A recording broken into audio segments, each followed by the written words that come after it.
Está lloviendo resto. Apenas como pareció dormir un ratico. Dale, apurate. Poner el plástico a los sillones y ayúdame a levantar los muebles para que no se mojen. Ya llegué, mamá. Hey, ya voy llegando. ¿Me puedes salir a recoger por si acaso? Sebas, ¿cómo hago para subir esta foto a mi perfil? Abuelo, nada más la seleccionás y le das donde dice publicar. Entonces, ¿a dónde vamos a pasear este fin de semana? Vamos a ver si estira la cobija con el turismo esta temporada baja. Desigualdades hay de muchas formas, pero en todas el zapato aprieta. Bienvenidos y bienvenidas a un episodio más del Zapato Aprieta, el primer podcast sobre desigualdades. Mi nombre es Lorenzo Ramírez Cardoza y soy profesor de la Universidad de Costa Rica. Hoy vamos a conversar sobre desigualdad de ingresos, fiscalidad y protestas en Colombia en torno a la reforma fiscal de finales de abril. Para ello hemos invitado a María Fernanda Valdés Valencia, doctora en Economía por la Universidad Libre de Berlín, coordinadora de proyectos de la Fundación Friedrich Ebert en Colombia y catedrática de la Universidad de los Andes. Muchas gracias por participar, María Fernanda. Muchísimas gracias por la invitación. Es un placer estar aquí. El placer es para nosotros y nosotras. Vamos a empezar con el primer bloque, tal vez un poco más ligado con asuntos didácticos. Entonces vamos a empezar con la primera pregunta. María Fernanda, ¿cómo podríamos estudiar la desigualdad de ingresos? ¿Cuál es su fuente principal y tipo de ingreso más frecuente para analizar? Bueno, los economistas usan muchos tipos de medidas para medir la desigualdad. Hay muchas famosas, por ejemplo, está el índice de Atkinson, el de Theil, el de Palma, que es como más latinoamericano. Pero hay, sin lugar a dudas, el que más se usa comúnmente es el índice de Gini. El índice de Gini tiene un valor de 0 a 1. En economías que son muy desiguales, este valor se acercaría a 1 y en economías que son muy igualitarias se acercaría a 0. Entonces, por ejemplo, en Costa Rica es más o menos de 0,52, 0,53. En Dinamarca sería 0,25, ¿sí? En Colombia es más alto que en Costa Rica, 0,55, algo así. Entonces, para sacar este índice de Gini, los gobiernos y los analistas usan generalmente las cuentas nacionales y en particular encuestas de ingresos y gastos de los hogares, que esto está estandarizado en todo el mundo. Entonces son datos muy, muy confiables y son datos muy periódicos y cada año se tiene esta información. Lo malo de esta información es que, como está basada en encuesta de hogares, es muy difícil que esta medida de Gini, que está basada en estas encuestas, tengan en cuenta a los sectores más ricos de la población, ¿sí? Porque es una encuesta, al final es una llamada, donde hay una gran tendencia a subdeclarar los ingresos de esta gente. Es decir, un gran millonario no va a decir a un entrevistador por teléfono cuánto gana, cuánto en verdad gana. Entonces se subestima esto y eso se sabe que un índice de Gini normalmente no tiene en cuenta a esta población que es la más rica. Entonces, ¿cómo haría uno para generar un índice de Gini que tuviera la información de esta parte de la sociedad que son los más ricos? Ahí este Gini debería además incluir análisis de declaraciones de renta, porque las declaraciones de renta se tiende a subdeclarar, obviamente, por procesos de evasión y elusión, o sea que los más ricos también subdeclaran, pero no tanto como subdeclararían a un entrevistador que llama por teléfono, ¿sí? Entonces, lo que se hace hoy en día en muchos países, o al menos en los países que hay esta información, ahora me entero que en Costa Rica algunas universidades tienen esta información de declaraciones de renta. En Colombia, por ejemplo, no lo tenemos. Este es un estudio que sería muy difícil de hacer y es bastante difícil de hacer en Colombia. Lo que se hace es que se juntan las dos informaciones para sacar un Gini que sí tenga en cuenta a ese 1%, digamos, o esa población o ese 10% más rico. Es una lástima que en algunos países no se puedan hacer este tipo de medidas, porque una vez se hace, uno se da cuenta que evidentemente el Gini es más alto, o sea, es más desigual que si no se incluyera a esta población más rica. Perfecto, María Fernanda, gracias. Esperemos retomar ese tema cuando hablemos de la situación en particular de Colombia y las protestas por la reforma fiscal. Queríamos preguntarle cómo ha visto el comportamiento de la desigualdad precisamente de ingresos en América Latina y en particular en Colombia antes del COVID y posterior ahora que estamos en época de precisamente pandemia? Bueno, pues antes de la pandemia la situación era un poco la siguiente. Tuvimos en América Latina una gran reducción de desigualdad en los años del boom de los commodities. Esto fue desde el 2002 hasta el 2014 más o menos. Tuvimos una gran reducción de desigualdad. La mayoría de los países, prácticamente todos los países, redujeron desigualdad de una forma extraordinaria. Ahí solamente hay una excepción que sería Costa Rica. Costa Rica en esa época no redujo desigualdad, incluso la aumentó. Entonces ese fue como un momentum de igualdad.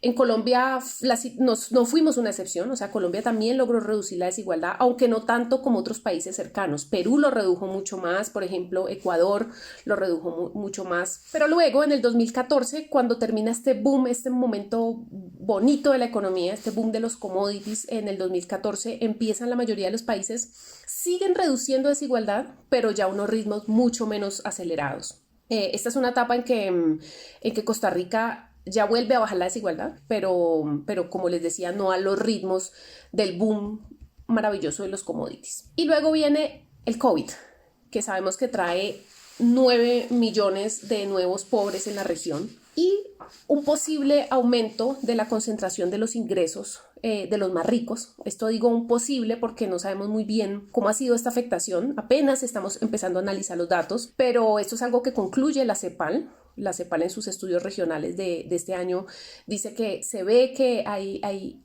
sectores más ricos que se beneficiaron bastante de la pandemia. Y esto obviamente trae, o sea, si aumenta la pobreza y aumenta la concentración de los más ricos, pues va a aumentar la desigualdad. La CEPAL estima que este Gini ha aumentado en la región en el 2020 un 2,9%. En Colombia ya se tienen las cifras del Gini de lo que pasó en el 2020 y se ve efectivamente que aumentó un 3,4%, o sea, casi el doble de lo que se aumentó en la región. No, perdón, un poco menos del doble de lo que se aumentó en la región. Entonces, en Colombia, por ejemplo, llegamos a el Gini que tenemos en este momento, aunque no ha acabado la pandemia, pero digamos después del momento más crítico de la pandemia que fue el 2020, estamos más o menos en el Gini que teníamos durante el boom de los commodities. Esto quiere decir que retrocedimos unos 10 años en lucha contra la desigualdad. Muy interesante, María Fernanda, el panorama de la desigualdad en América Latina. Quizás nada más acotar para las personas que nos escuchan que efectivamente Costa Rica es uno de esos casos en el cual la desigualdad no se redujo como en el resto de América Latina, y acotar ahí que los trabajos de Juan Diego Trejos y Luis Oviedo indican que los salarios de las personas calificadas del sector público y privado y las rentas de capital tienen una participación importante en la explicación de la desigualdad que existió. Vamos con la siguiente pregunta y nos vamos a trasladar del tema de ingresos, de desigualdad, al tema fiscal. Entonces queríamos, María Fernanda, que nos ayudara un poquito a saber cómo estudiar los sistemas tributarios latinoamericanos y que nos regale algunas de las características generales de la región y en Colombia en particular. Yo creo que algo fundamental es entender que los sistemas tributarios no nos muestran solamente un número del recaudo, sino que nos muestran muchísimo más allá. Nos muestra muy claramente cuáles son las apuestas de una sociedad, ¿sí? o de un país, cuáles son sus valores, a qué le está apostando como sociedad, a qué tipo de modelo productivo le está apostando. Entonces nos muestra un montón de cosas culturales, sociales y económicas que son mucho más que un número. Entonces, por ejemplo, un país que recauda muy poco, ese sería, por ejemplo, el caso de Colombia o el caso de Guatemala, que recauda tan poco, lo que está mostrando es que seguramente ese país nunca le está apostando a generar recursos para financiar el desarrollo y que siempre va a ser un país con estándares muy mediocres, sociales, culturales y económicos, ¿sí?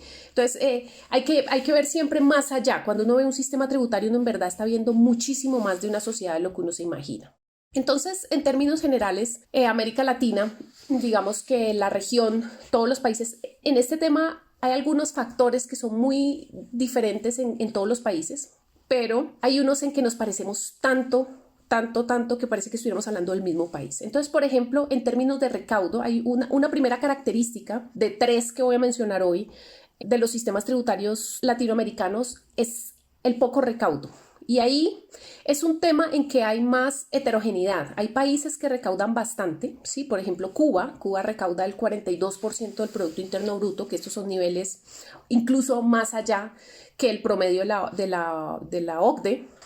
Pero hay países que recaudan bastante poco y el promedio recauda bastante poco. El promedio de América Latina es 22,7%, incluyendo cotizaciones a la seguridad social. Esto es bastante bajo si vemos que los países de la OCDE recaudan en promedio un 33,8%, ¿sí? Entonces recaudamos mucho menos que los países de la OCDE. Pero hay países que recaudan muy poquito. Por ejemplo, Chile. Chile recauda el 20,1%. Guatemala recauda el 13%. Paraguay recauda también el 13%, un poquito más que Guatemala. Entonces, en general, tenemos países que recaudan muy poco, aunque es importante decir que hay bastante heterogeneidad. Hay un tema en que no hay tanta heterogeneidad, que sería como la segunda característica de la tributación en América Latina, y tiene que ver con que se recauda de una forma muy poco progresiva. Esto se puede ver definitivamente de muchas formas. Uno puede, por ejemplo, medir un Gini, como les decía, el Gini como medida de desigualdad. Uno puede medir antes que se cobren los impuestos y después de cobrar los impuestos para ver si hay un efecto redistributivo y de ahí asumir que hay o no hay poca progresividad. Y cuando uno hace este ejercicio en los países de América Latina, en todos se puede ver que el efecto redistributivo es muy poco. Y que hay muy poca progresividad. Es decir, cuando entra el Estado con los impuestos no logra reducir desigualdad, que es lo que sí pasa en muchos países desarrollados y en muchos países de la OCDE y en muchos países europeos. Pero otra forma de ver esta falta de progresividad es ver la bajísima proporción de los impuestos progresivos en el sistema tributario. Y aquí con impuestos progresivos podemos hablar de muchos, pero a mí me gustaría centrarme en uno que me parece que es una buena muestra de lo que es un impuesto progresivo, y es el impuesto a la renta de las personas. Este impuesto es el que logra que en los países desarrollados se pueda reducir la desigualdad con los impuestos. Pero aquí en América Latina y en Colombia estos impuestos son bajísimos. Existe un economista italiano famoso en estos temas que se llama Vito Tanzi, que él decía que nosotros en América Latina le tenemos alergia a este impuesto, y es verdad, ¿sí? Este es el impuesto redistributivo por naturaleza, es el que nos permitiría reducir desigualdad, no el único, pero es bastante significativo, y nosotros sencillamente no usamos este impuesto. Si vemos cuánto recauda este impuesto América Latina, la OCDE recauda más o menos el 8,1% del Producto Interno Bruto. Y en América Latina, el país que más recauda de este impuesto, que es Uruguay, recauda la mitad de eso, 4 puntos del Producto Interno Bruto. Pero el promedio no llega a los 2 puntos del Producto Interno Bruto, o sea, 4 veces menos que lo que recaudan los países, digamos, desarrollados. Esta situación es tan dramática que hay países donde prácticamente no existe ese impuesto, ¿sí? Hay países donde prácticamente no hay que declarar renta. Este es el caso de Bolivia, este es el caso de Paraguay, que hasta hace muy poco no tenía tampoco este impuesto, apenas le estaba apostando a este impuesto. Entonces, esto hace que nuestros sistemas tributarios no sean muy progresivos. Esto y otras cosas más, pero estamos tratando de simplificarlo, y este impuesto nos dice mucho. Y la otra característica que también conocemos bastante bien es que hay unos niveles de evasión muy altos, y esto también es así en la mayoría de los países. En esto no hay tanta heterogeneidad, es también bastante homogéneo. Evadimos y eludimos sobre todo del impuesto a la renta, ¿sí? Aunque también tenemos una evasión grande en el impuesto al valor agregado. Entonces, eso serían como las tres características de toda la región. Y si me preguntan por Colombia, Colombia es un vivo ejemplo de esta caracterización que yo he hecho. Colombia recauda poco, Colombia recauda bastante, con un poder redistributivo bastante bajo, ¿sí? El impuesto a la renta de las personas es muy bajo en Colombia, es apenas del 1,2%, es de los más bajos, mucho más bajo que el promedio de la región y de los más bajos de la región. Y hay un alto nivel de evasión. Muchas gracias, María Fernanda. Muy interesante la conversación sobre desigualdad de ingresos y fiscalidad. Antes de seguir con la entrevista, haremos una pequeña pausa. Les recordamos que estamos conversando con María Fernanda Valdés. Vamos a una pausa y regresamos. Microsondeo. ¿Considera a Colombia un país desigual? ¿Por qué? Colombia es un país desigual debido a que por años viene siendo liderado por gobiernos que invierten poco en educación y bienestar de la población. Por eso es que se escucha por ahí decir que aquí el rico cada vez es más rico y el pobre cada vez es más pobre, ya que pues, los ricos o la élite que maneja este país solo trabaja para lucrar sus propios bolsillos y no trabajan en pro de la ciudadanía general. Alrededor del 80% de la población en Colombia sobrevive con un salario mínimo, sin tener oportunidades de acceder a vivienda propia o educación. Aparte de esto, debe pagar unos impuestos carísimos, empezando por el IVA, donde cada año le suben el porcentaje de alimentos o elementos de primera necesidad, como pañales, toallas higiénicas, arroz, panela, papa, azúcar, aceite, etc. Colombia es un país profundamente desigual en tanto a que el funcionamiento propio de las élites políticas, tanto regionales como de la élite central, basan su riqueza a expensas de esa misma desigualdad deliberadamente creada, como se puede ver en la expropiación, por medio del paramilitarismo, de 6 millones de hectáreas de tierras pertenecientes al campesinado colombiano, lo que generó que cientos de miles de personas fueran desplazadas hacia las grandes ciudades para hacer mano de obra informal y engrosar las cifras de pobreza. Es importante recordar que el proyecto paramilitar, más allá de un carácter antisubversivo, fue en realidad un proyecto político y económico de acaparamiento de tierras para que estas élites pudiesen explotar la tierra a través de la ganadería extensiva, monocultivos y la minería a gran escala, entre otras actividades poco productivas. Alrededor de Colombia se construyó el mito de ser la democracia más antigua del continente. Pero Colombia, con una población total de más de 51 millones de habitantes, de los cuales el 50.8% son mujeres y el 49.2% son hombres, ha sido atravesada por sucesivas guerras civiles y conflictos internos en su historia republicana, y donde desde hace más de 200 años una élite dominante, adscrita al bipartidismo liberal conservador, y más recientemente a un abanico de pretendidos nuevos partidos que en realidad representan lo mismo, han concentrado el poder político, económico y las mejores tierras. Esto ha arranqueado al país en el 5º lugar entre los que más concentran ingresos en América Latina, donde el 10% más rico de la población concentra el 49% de la riqueza y el 1% concentra el 20% de la misma.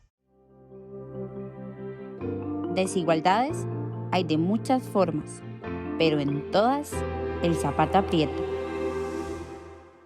Estás escuchando el primer podcast sobre desigualdades.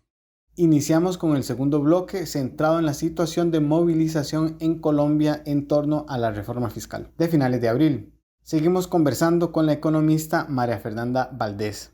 María Fernanda, ¿cómo podríamos entender las protestas de finales de abril en torno a la reforma fiscal denominada por el gobierno de Iván Duque Ley de Solidaridad Sostenible? ¿Qué planteaba la reforma?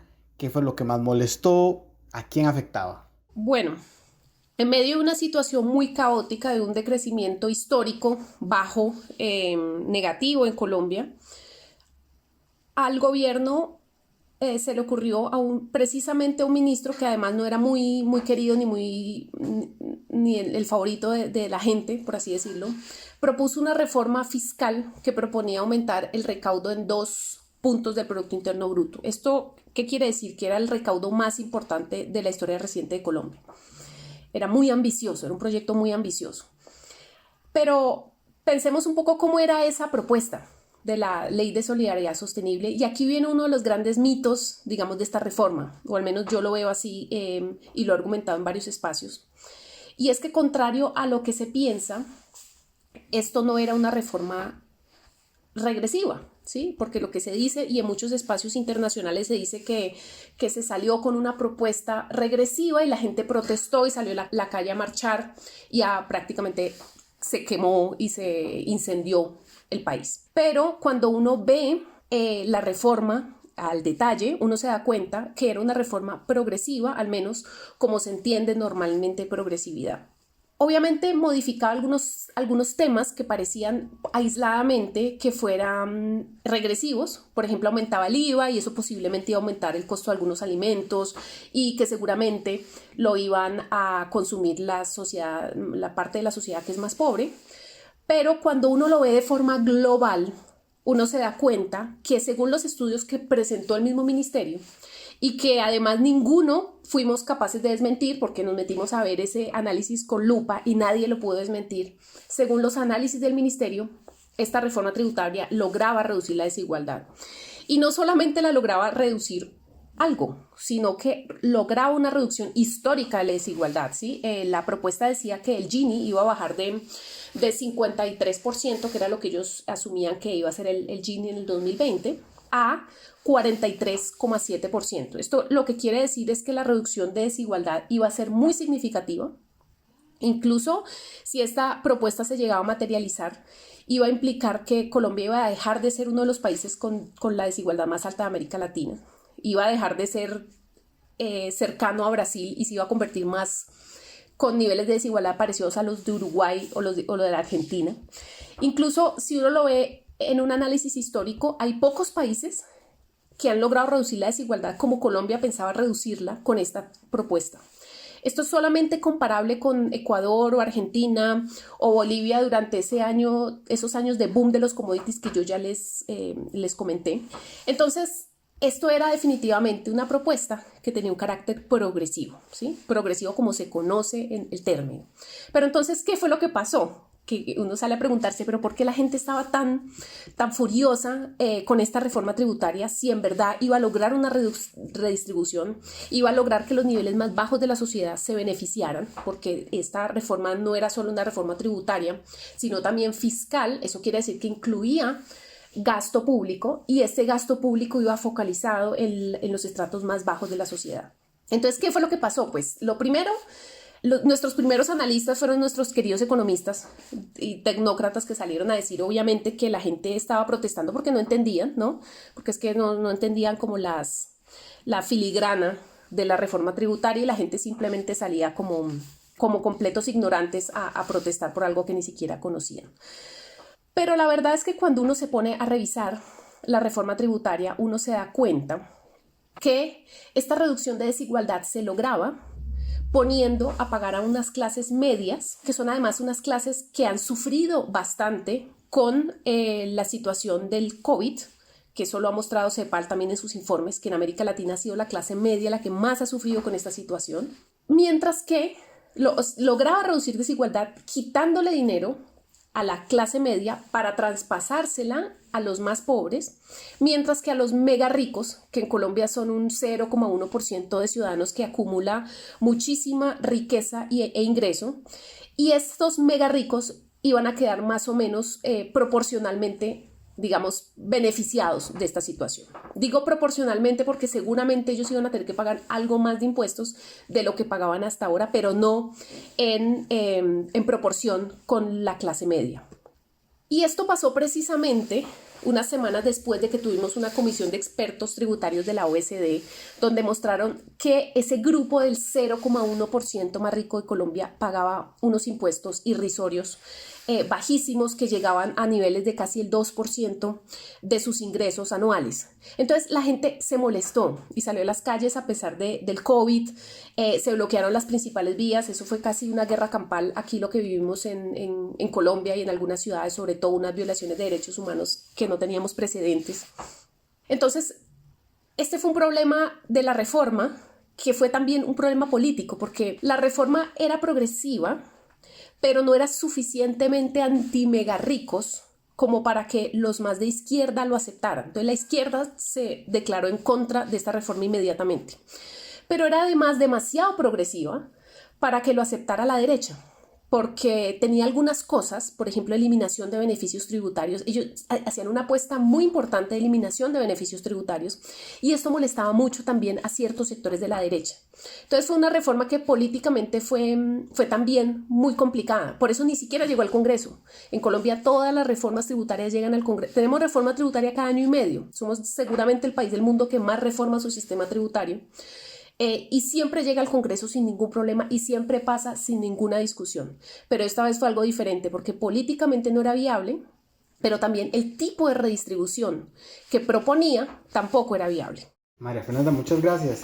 Vos tenés un pequeño texto de análisis de esta situación publicado por la Fundación Carolina y nos relata un poco esto que nos está hablando y a mí me gustaría que hiciéramos un poquito de énfasis en los cuadros que presentaba sobre la distribución en deciles, el impacto y lo que significa para una sociedad tan desigual como la colombiana este tipo de manera de medir la incidencia de la política fiscal en la distribución del ingreso. Sí, el ministerio hizo un análisis de incidencia donde dividió por deciles a la sociedad y mostraba con esta reforma quiénes iban a ser los ganadores y los perdedores de esta reforma. Y para una persona que de pronto trabaje con la OCDE, era muy claro que era una propuesta progresiva porque se mostraba que los primeros deciles, o sea, los deciles más pobres, iban a ganar, los deciles medios iban a estar inafectados y los deciles más altos iban a ser los perjudicados, o sea, que eran los que más iban a contribuir. Entonces, una persona que trabaje para la OECD dice, pero esta es la reforma perfecta, ¿sí? La reforma progresiva perfecta, ¿no? Los pone a los más ricos a pagar para financiar gasto social para los más pobres. Pero esto tiene un problema para países con altísima desigualdad como son los latinoamericanos, como es el caso de Colombia. El primero es que, diferente a muchos países, la clase media latinoamericana y colombiana no está en la mitad de la distribución, sino que está en la parte superior, porque somos países pobres. Entonces, lo que se conoce como clase media es casi los que están en los deciles más altos, 7, 8, 9, 10, 8, 9, 10, eso sería la clase media de nuestros países. Entonces eso para una persona que no conozca la situación de desigualdad de nuestros países parece bastante extraño. Entonces en esa tabla no se puede ver bien dónde es que está la clase media, porque uno pensaría que está en el centro de la distribución, pero en verdad está en el tope de la distribución.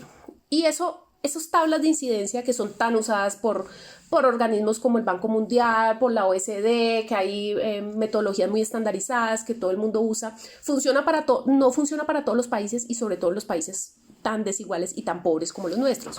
Entonces, esa es una de las primeras limitaciones, que no se puede ver la clase media fácilmente.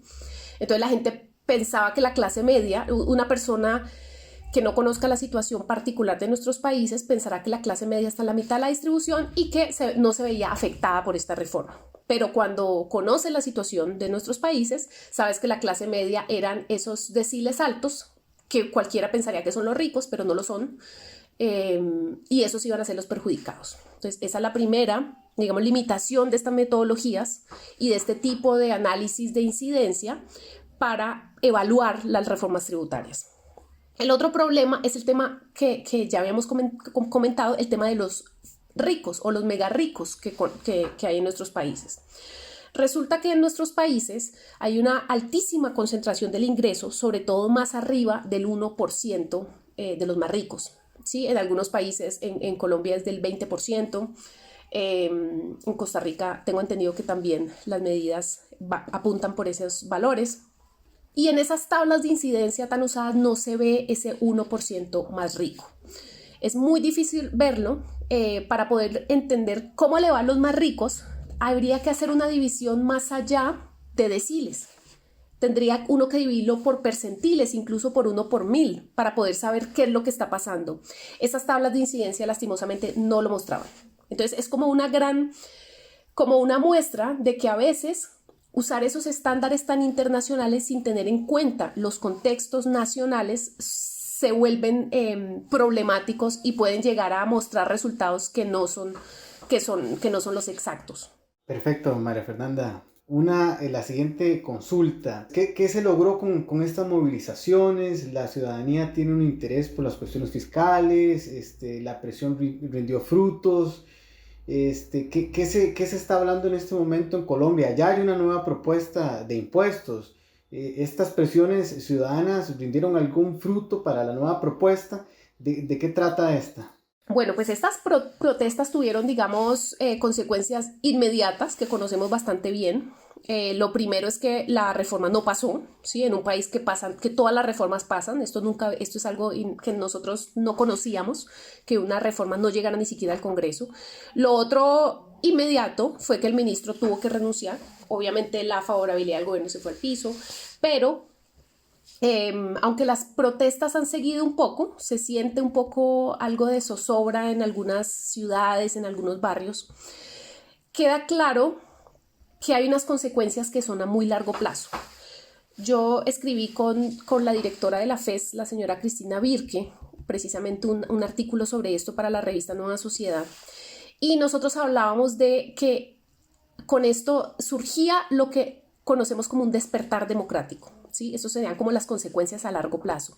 ¿Y qué queremos decir con esta idea del despertar democrático? Pues la verdad es que en Colombia durante muchos años, y seguramente por el tema del conflicto armado, siempre se evadía el instrumento democrático de la protesta, ¿sí? Porque siempre existía ese miedo a la estigmatización, y eso es algo que sigue existiendo. Obviamente a los que salieron a protestar los han estigmatizado de una forma brutal, pero no como hace unos años donde te asociaban con la subversión y con el terrorismo, ¿sí? Que son temas completamente más complicados de manejar. Entonces, cuando se firma el acuerdo de paz y cuando ya los excombatientes llegan al Congreso, pues la gente definitivamente siente menos miedo a usar este instrumento de la protesta, y la gente sale a las calles de forma masiva por primera vez en Colombia a protestar por temas que son diferentes a la paz, porque antes se protestaba a veces, pero por temas muy ligados al conflicto, pero ya ahora tenemos nuevos temas. Entonces, este despertar democrático entonces implica que vamos a usar nuevos instrumentos democráticos, ¿sí? Como puede ser la protesta, pero pueden ser otros, pero implica otra cosa que tiene muchas consecuencias para el tema de las finanzas públicas. Implica que una vez el conflicto armado deja de monopolizar toda la agenda pública, llegan otros temas que en países, digamos, normales siempre han sido importantes, como el tema de las finanzas públicas, como el tema de las políticas económicas, públicas, tributarias, fiscales. Esto era un tema que nunca se hablaba, que a nadie le interesaba, precisamente porque estábamos demasiado escondidos y demasiado encerrados en los temas del conflicto armado. Entonces, es un despertar democrático que es positivo. Efectivamente, en temas fiscales implica que hay un ojo puesto como nunca antes a los temas tributarios. Es impresionante para los que trabajamos en estos temas. Yo llevo trabajando en esto varios años, y ver en los noticieros toneladas de noticias sobre la reforma tributaria, explicando qué quiere decir el IVA, qué quieren decir los bienes exentos, los bienes excluidos, cuáles son todo este tipo de cosas, la gente hablando de esto en la calle. Entonces hay un despertar de este tema muy fuerte. Ahora que salió la nueva propuesta tributaria, y ya voy a hablar un poco sobre eso, precisamente todos los ojos estaban puestos sobre esa reforma, y no solamente de los expertos economistas, sino de todo el mundo. La gente estaba muy pendiente, la gente en la calle hablaba de esto, y yo creo que esto tiene repercusiones muy importantes. Con este gobierno definitivamente ya no se va a lograr nada. O sea, este año esta reforma tributaria que han propuesto, que le dicen la reforma 2.0, porque la primera fue completamente fallida, es mucho menos ambiciosa, ¿sí? Pero queda algo muy claro, y es que no van a aumentar ni IVA ni renta a la clase media, ¿sí? No se va a tocar a los más pobres ni a la clase media. Eso quedó claro siempre. Eso fue una de las consecuencias de estas grandes marchas. Quedó muy claro de que en este país no se puede tocar a la clase media, a la clase baja, porque ellos no lo van a aguantar nunca más, al menos por unos años, mientras todavía la gente se acuerde de qué fue lo que pasó con este estallido. Pero, ¿qué hizo entonces este gobierno? Este gobierno lo que hizo fue, bueno, no podemos tocar a la renta, ni podemos tocar al IVA, entonces vamos a tocar a las empresas. Entonces subió la tasa de empresas al 35%, que es de las tasas más altas ahora del mundo. Esta es su gran propuesta tributaria. En esto consiste. Pero ya con este gobierno no se pudo hacer nada. O sea, la desconexión del gobierno es total con la situación del país, con la situación de la protesta, con la situación de los jóvenes, que muchos de los que protestaban eran bastante jóvenes, y la desconexión es total. O sea, con ese gobierno ya no se pudo hacer nada. Pero lo que yo veo es que el próximo año vamos a tener que hacer una reforma tributaria, y ahí es donde se va a ver la consecuencia final de todas estas protestas. Porque ellos van a tener que hacer una reforma tributaria. Quien sea que gane las elecciones el próximo año va a tener que hacer una reforma tributaria apenas llegue a la presidencia, y no va a poder tocar a la clase media, ni va a poder tocar a la clase baja. Solamente le va a quedar una opción, que es aumentar los impuestos a las personas más ricas. ¿Por qué? Porque ya tampoco puede tocar los impuestos a las empresas. Ya tenemos la tasa más alta del mundo o de las más altas del mundo. Ya ahí no hay espacio para hacer ninguna reforma. Entonces, esto es cuando se va a materializar, es el momento que se va a materializar todo lo que ha pasado con las marchas, cuando los próximos gobiernos no tengan de otra que aumentar los impuestos a los más ricos. Esto todavía, como les digo, no se ha materializado, pero va a ser muy contundente y creo que va a ser algo histórico, no solamente para Colombia, sino para la región. María Fernanda, buenísimo. Ojalá que todo lo que nos ha comentado pueda servirnos para pensar en la situación en Colombia y el contexto latinoamericano con respecto a la desigualdad de ingresos y a las consideraciones fiscales. Lamentablemente el tiempo nos ha ganado, entonces vamos a finalizar con la última pregunta que le hacemos a todas las personas que participan en El Zapato Aprieta, y es: en este contexto de pandemia, en este contexto actual, ¿qué le da esperanza? Bueno, pues esta es una pregunta muy difícil, la he pensado por varios días y la verdad es que en este momento es difícil ver una luz de esperanza. Cuando empezó la cuarentena y cuando empezó la pandemia, teníamos la ilusión de que, como en todas las crisis, como ha pasado en prácticamente todas las crisis, se generará cierta solidaridad, pudiéramos ver más apoyos a las sociedades más pobres, más necesitadas, una nueva conciencia con el tema ambiental, pero lo que encontramos en este momento es que pues, los países más ricos han querido monopolizar, por ejemplo, el tema de las vacunas, ¿sí? Y hay países que no han tenido acceso porque los países que más tienen, los que fabrican las vacunas, han querido quedarse con las vacunas y prefieren tener en exceso que repartirla con el resto de los países. Vemos una situación ambiental. Yo pensaba al principio de la pandemia que ver una catástrofe de este nivel a nivel internacional nos iba a llamar la atención frente a lo que estaba pasando con el tema del cambio climático, pero veo que la situación no es así. Nunca habíamos tenido una degradación ambiental, al menos en América Latina, tan fuerte, y esto es precisamente a raíz del COVID, ¿sí? Entonces yo pienso que en este momento no estoy con mucha esperanza. Ojalá los nuevos sucesos del mundo en la pospandemia me hagan cambiar de opinión y llenarme de esperanza. Listo, María Fernanda, muchas gracias por acompañarnos a un episodio más del Zapato Aprieta. A las personas que nos escuchan les agradecemos y les invitamos a seguirnos en su plataforma de podcast favorita. Producción y edición: Andrés Minsky e Isaac Zúñiga. Locuciones y créditos: Kisha Méndez. Diseño gráfico: Andrés Artavia Tencio. Muchas gracias por acompañarnos. Les invitamos a escuchar todos nuestros episodios en su plataforma favorita. Puedes seguirnos en las cuentas de Facebook y YouTube del Instituto de Investigaciones Sociales. El Zapato Aprieta es una coproducción del Programa de Acumulación, Distribución y Desigualdad y el Programa Culturas, Instituciones y Subjetividades del Instituto de Investigaciones Sociales de la Universidad de Costa Rica, con el apoyo de la Escuela de Ciencias de la Comunicación Colectiva.